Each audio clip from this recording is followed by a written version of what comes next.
राजकुमारी मंदाकिनी अपने पिता की इकलौती संतान थी। वो इतनी सुंदर थी कि उसकी सुंदरता के चर्चे अन्य राज्यों में भी थे। उसमें सौंदर्य के साथ साथ सदाचार, प्रतिभा आदि और भी सद्गुण थे, परंतु सब सद्गुणों तथा पिता के स्नेह ने उसे अभिमानी बना दिया। उसका अहंकार इतना बढ़ गया था कि वो किसी दूसरे को अपने सामने कुछ समझती ही नहीं थी। अनेक राजकुमारों ने उससे विवाह करना चाहा, किंतु किसी को वह अपने योग्य माने तब तो। राजकुमारी की अवस्था दिनों दिन बढ़ती जा रही थी। महाराज को लोक निंदा का भय था। लोग कानाफूसी करने भी लगे थे, किंतु राजकुमारी अपने अहंकार में चूर थी। वह किसी भी राजकुमार को देखने तक को भी प्रस्तुत नहीं होती थी। अंत में महाराज ने पड़ोस के युवक राजा रंगमोहन के साथ एक योजना बनाई और घोषणा कर दी कि राजकुमारी के आगामी जन्मदिन पर प्रातः काल जो पुरुष नगर द्वार में पहले प्रवेश करेगा, उसके साथ राजकुमारी का विवाह कर दिया जाएगा, फिर वह कोई भी हो। राजकुमारी का जन्मदिन का दिन आ गया। प्रातः काल नगर द्वार में सबसे पहले आने वाले पुरुष को राजसेवक पकड़ लाए। वह था फटे चिथड़े लपेटे एक भिक्षुक, परंतु वह जवान था, सुंदर था और पूरा अलमस्त था। उसके मुख पर एक अलग ही तेज नजर आ रहा था। महाराज ने राजपुरोहित को बुलवाया और बिना किसी धूमधाम के भिक्षुक के साथ राजकन्या का विवाह कर दिया। राजकुमारी चिल्लाई और रोते रोते उसने अपने सुंदर नेत्र लाल बना लिए, किंतु आज उसके पिता निष्ठुर बन गए थे। उन्होंने पुत्री के रोने चिल्लाने पर ध्यान ही नहीं दिया। भिक्षुक को केवल 5 स्वर्ण मुद्रा देकर उन्होंने कहा, तू अपनी पत्नी को लेकर मेरे राज्य से शीघ्र निकल जा, और याद रखना, यदि फिर तू या तेरी पत्नी मेरे राज्य में आए तो प्राण दंड दिया जाएगा। चलो मंदाकिनी। भिक्षुक ने राजकन्या को पकड़ा और चल पड़ा। रोती बिलखती राजकुमारी उसके साथ जाने को विवश थी, परंतु भिखारी ज्यों का त्यों प्रसन्न था। वह पत्नी के रोने पर ध्यान दिए बिना गीत गाता चल रहा था। राजकन्या को पैदल ही पिता के राज्य से बाहर जाना पड़ा। भिखारी उससे मधुर भाषा में बोलता, उसे प्रसन्न करने का प्रयत्न करता। पर्याप्त दूर जाने पर जंगल में नदी किनारे एक फूस की झोपड़ी में दोनों पहुंचे। भिखारी ने कहा, अब यही तुम्हारा घर है। तुम्हें स्वयं अब जंगल के पत्ते और लकड़ियां लानी पड़ेगी। कंदमूल जो कुछ मिलेगा उसे उबाल कर खाना पड़ेगा। पास के गांव में लकड़ियां बेचने जाना होगा। मैं भी जितना बन सकेगा तुम्हारी सहायता करूंगा। राजकन्या के लिए यह जीवन बहुत दुखद था, किंतु विवशता सब करा लेती है।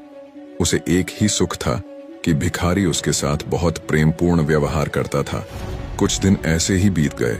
फिर एक दिन भिखारी ने झोंपड़ी छोड़ दी और मंदाकिनी को लेकर वह एक गांव में आया। वहां वे दोनों एक खंडहर जैसे घर में रहने लगे।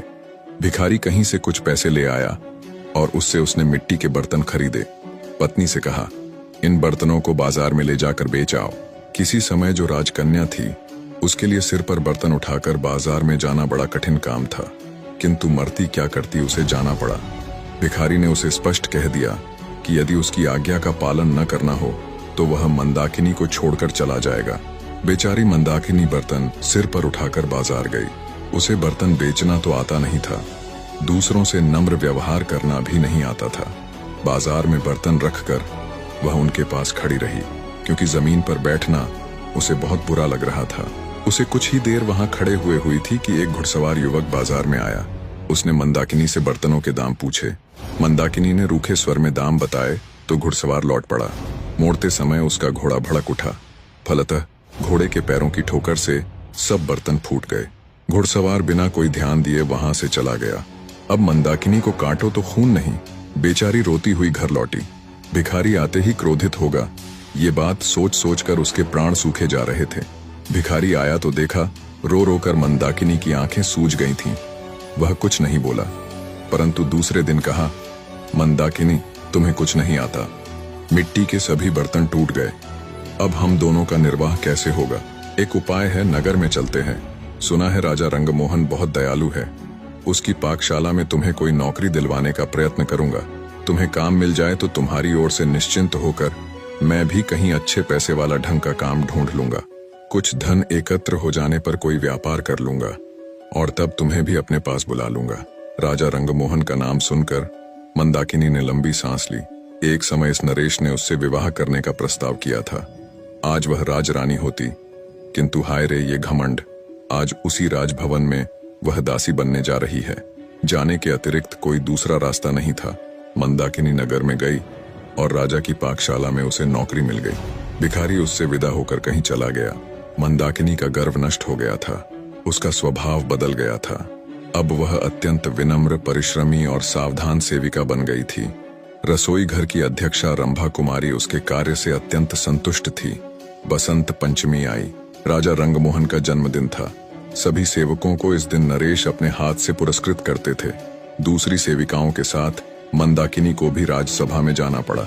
जब सब सेवक पुरस्कृत हो चुके और सब सेविकाएं भी पुरस्कार पा चुकी, तब उसे पुकारा गया। वह हाथ जोड़े, मस्तक झुकाए राज सिंहासन के सामने खड़ी हो गई। नरेश ने कहा, मंदाकिनी, मैं तुमसे प्रसन्न हूँ। तुम्हें तो मैं अपनी रानी बनाना चाहता हूँ। मंदाकिनी चौंक पड़ी।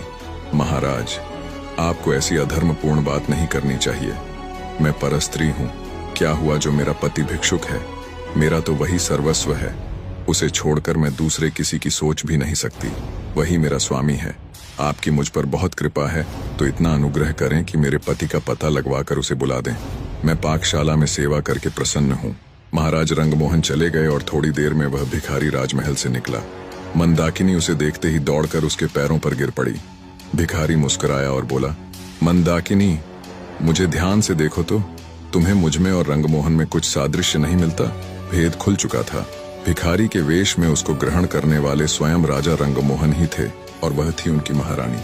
राजा ने कहा, मंदाकिनी, क्षमा करना, तुम्हारे अभिमान की मुझे कोई दूसरी औषधि मिली ही नहीं, इसलिए तुम्हारे पिता के साथ मिलकर मुझे ये रास्ता अपनाना पड़ा। निष्कर्ष, जीवन में अभिमान और घमंड का कोई स्थान नहीं है। कठिन परिस्थितियां हमारे अहंकार को मिटाने और हमें विनम्र बनाने के लिए आती हैं।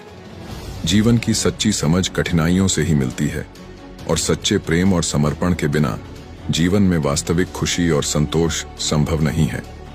इसके साथ ही कहानी यह भी बताती है कि परिस्थितियां चाहे जितनी भी कठिन क्यों न हों, सच्चा प्रेम, सहनशीलता और विवेक ही जीवन को सही दिशा में आगे बढ़ाते हैं।